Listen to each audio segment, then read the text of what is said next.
In 1998, nearly a decade after the Game Boy redefined portable gaming, Nintendo added a dash of color. Literally.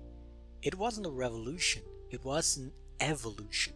But in typical Nintendo fashion, it came at just the right time with just the right games. This is the story of the Game Boy Color, the middle child that kept the handheld dynasty alive and turned nostalgia into neon.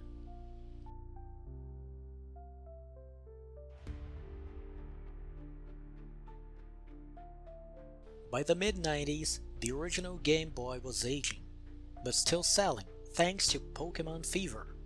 Competitors had long tried and failed to dethrone it. Game Gear, Lynx, Neo Geo Pocket, but color screens were no longer a luxury. They were expected. So, Nintendo's solution wasn't a full reboot. It was a tune-up, familiar design, backwards compatibility, and finally a color display. Enter the Game Boy Color. Launched in October 1998 in Japan and November 1998 in North America, it arrived right when Pokémon was becoming a global phenomenon. Perfect timing? Absolutely.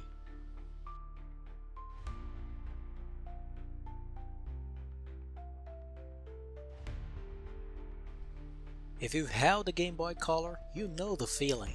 Compact, clicky buttons, a satisfying weight, and that beautiful translucent shell.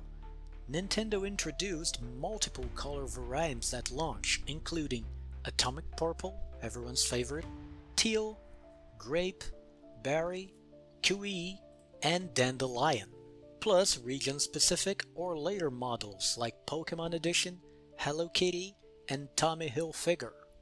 Yes, that's real. The layout remained mostly unchanged from the original Game Boy, but the screen, internals, and form factor were upgraded for a sleeker, more modern experience. And finally, no batteries required? Not quite. Still two AA batteries, but now with 10 to 12 hours of gameplay.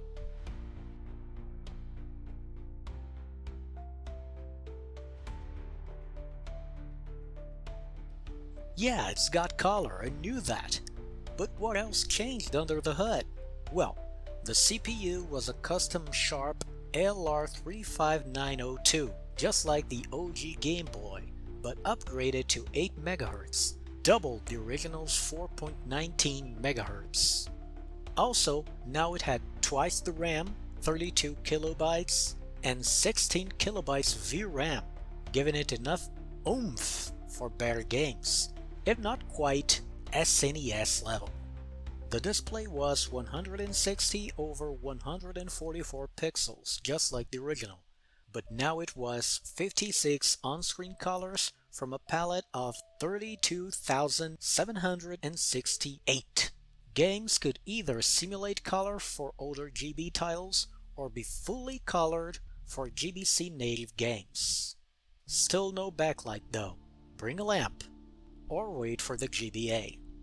As for the sound, same 4-channel sound processor as the original, with minor tweaks, but many games use the extra CPU power to pump out more complex music. Just listen to Shantae or Pokémon trading card game. And speaking of games, they came in 3 types of cartridges. The black cards were dual mode, Game Boy and Game Boy Color, and the clear cards were Game Boy Color exclusive, but the gray cards for OG Game Boy were also compatible. Fun fact, some GBC games included infrared communication, like Mystery Gift and Pokémon Crystal. And finally, the GBC also had additional features, like an infrared port for wireless data change in select games like the aforementioned Pokémon Crystal, and the link cable port remained compatible with older Game Boy units.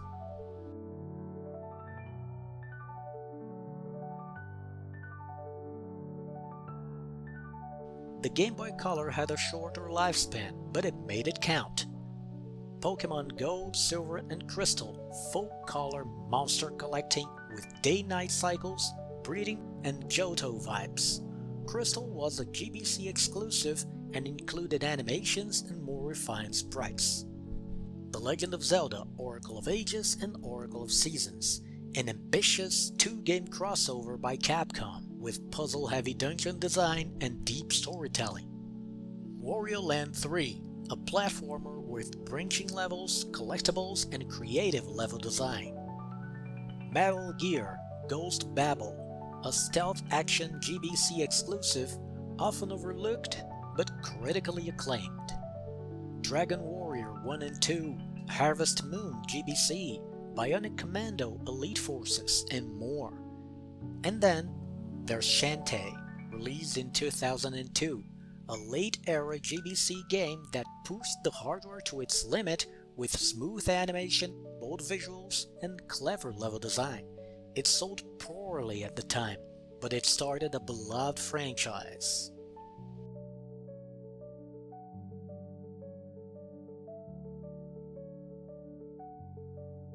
While often overshadowed by its siblings, the Game Boy Color kept Nintendo dominant in handheld gaming. It sold over 118 million units combined with the original Game Boy. GBC-only sales are estimated between 40 and 50 million depending on the source. Its lifespan was short, roughly 3 years before the Game Boy Advance arrived in 2001. It was a transitional device, more than just a refresh, but not quite a full generational leap. And yet, it delivered some of the most iconic portable experiences of the era.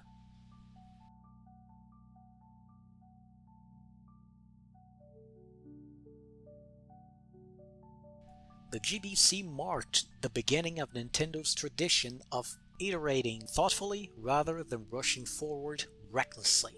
Its principles, backward compatibility, strong first-party support, and clever use of limited hardware, still define the company's handheld approach to this day.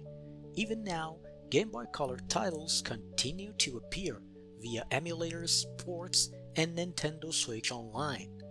And if you listen closely, you can still hear that nostalgic boot chime, flickering into a greenish-blue screen ready to play.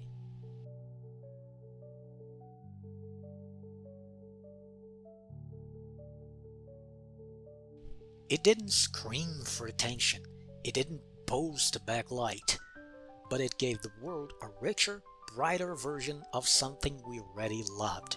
And it reminded us that even small upgrades can make big waves. And in the next episode, we have the true leap forward.